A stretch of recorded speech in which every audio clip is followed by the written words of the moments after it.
एक शाम प्राची टीवी पर सीरियल देख रही होती है, तभी उसकी सास वहां आती है। अरे सीरियल में तो ऐसे मग्न है जैसे आज रात का खाना पड़ोसी आकर बनाएंगे। मुझे पता ही नहीं था आपने अपने बेटे की शादी पड़ोस में भी की हुई है। हैं? मतलब? मतलब इस घर में सारा काम बहू ही करती है, आप तो सिर्फ खर्राटे मारती हैं। अच्छा जी, फिलहाल तो तुम आराम फरमा रही हो, चलो जाओ, ये मेरे टीवी देखने का समय है। आहा, इसीलिए मुझे भगाया जा रहा है। सॉरी, अब तो बिल्कुल नहीं जाऊंगी। प्राची की इस बात पर दोनों सास बहू के बीच टीवी रिमोट के पीछे बच्चों जैसे छीना झपटी शुरू हो जाती है, जिसके बीच श्लोक भी काम से घर वापस आ जाता है। हाँ, आज मेरी चूहे बिल्ली की जोड़ी किस बात पर झगड़ रही है? अरे तेरे बीवी मुझे टीवी ही नहीं देखने दे रही। अरे तुम्हारी मम्मी मुझे खाना बनाने के लिए फोर्स कर रही है। अरे वाह, ऐसे बेतुके रीजन पर तो बच्चे भी झगड़ा नहीं करते।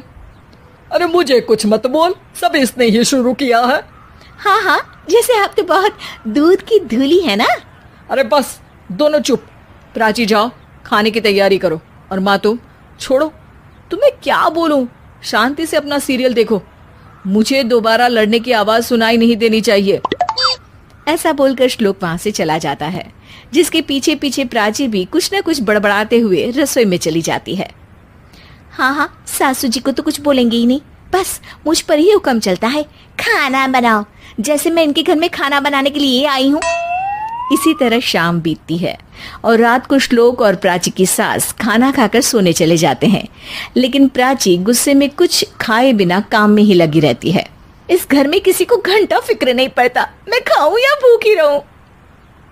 प्राची कुछ देर के लिए रसोई से बाहर जाती है और जैसे ही वापस आती है तो वहां दूध का भरा ग्लास देखकर हैरान रह जाती है। फिक्र पूरी है, बस दिखाना नहीं है। प्राची दूध पीकर सोने चली जाती है और अगली सुबह एक बार फिर सास बहू का कार्टून नेटवर्क स्टार्ट हो जाता है। ये तुमने ही किया है। अरे अजीब जबरदस्ती है, मैं बोल रही हूँ मैंने कुछ नहीं किया।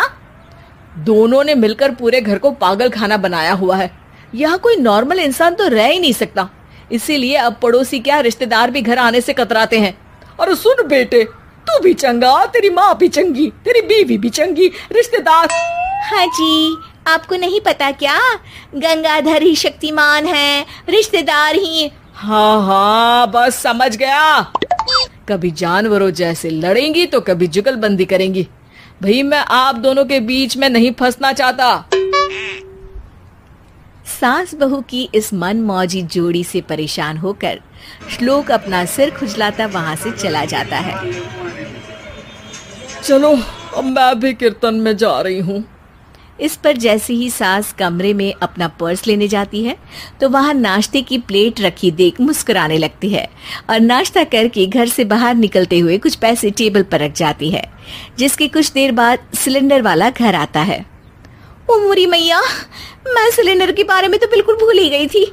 घर खर्च के सारे पैसे भी मम्मी के पास है और श्लोक से बोला तो उल्टा 4 बात सुनाएंगे। प्राची ये सोच ही रही होती है कि अचानक उसका चेहरा चमक उठता है और वो घर में आकर इधर उधर देखने लगती है। तभी उसकी नजर टेबल पर रखे पैसों पर पड़ती है, जिन्हें वो सिलेंडर वाले को दे देती है। ये सब श्लोक देख लेता है। अच्छा बेटे, इतना बड़ा घोटाला, सबके सामने मैं तेरी दुश्मन और पीठ पीछे तेरी मेरी यारी। इस पर श्लोक एक प्लान बनाता है और शाम को सब एक साथ बैठे होने पर बोलने लगता है। माँ, तुम दोनों की बहुत लड़ाई होती है, इसलिए मैं सोच रहा हूँ कि प्राची को उसके घर छोड़ाऊं, इससे वो भी खुश रहेगी और तुम भी। अचानक श्लोक की ये बात सुनकर सास बहू शौक से उसकी तरफ देखती हैं। अरे ऐसे कैसे घर छोड़ाओगे, मुझे कहीं नहीं जाना। अरे तुमने बोला नहीं पर मैंने सुन लिया, तुम्हें मम्मी के साथ रहना अच्छा नहीं लगता, मुझे पता है। अरे वाह, अरे जब बहू खुद कुछ काम बोले तो वो तुझे सुनता नहीं, और अब जो इसने बोला ही नहीं वो तू समझ गया। जब उसे नहीं जाना तो फिर जबरदस्ती क्यों कर रहा है?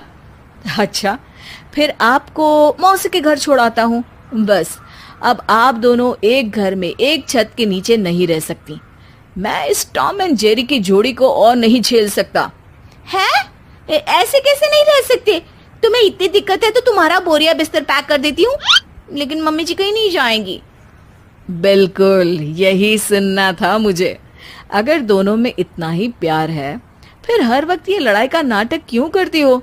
देखा मैंने कैसे माँ किचन में दूध रखती है और तुम उनके लिए कमरे में नाश्ता रखती हो, और कैसे वो पहले ही तुम्हारी दिक्कत समझकर घर में पैसे रखकर बाहर जाती है। अरे भाई, इतना ड्रामा तो डेली सोप में भी नहीं होता जितना तुम दोनों ने इस घर में फैलाया हुआ है। तू हमें टॉम एंड जेरी बोलता है ना, तो याद कर वो दोनों भी एक दूसरे को बाहर वालों की बुरी नजर से बचाने के लिए हमेशा सबके सामने लड़ते थे, लेकिन अकेले में दिक्कत के समय मदद भी तो करते थे। बस हमारा रिश्ता भी कुछ ऐसा ही है। और वैसे भी अगर सास बहू में तू मैं नहीं होती तो दुनिया वालों को कहानियां कैसे मिलेंगी?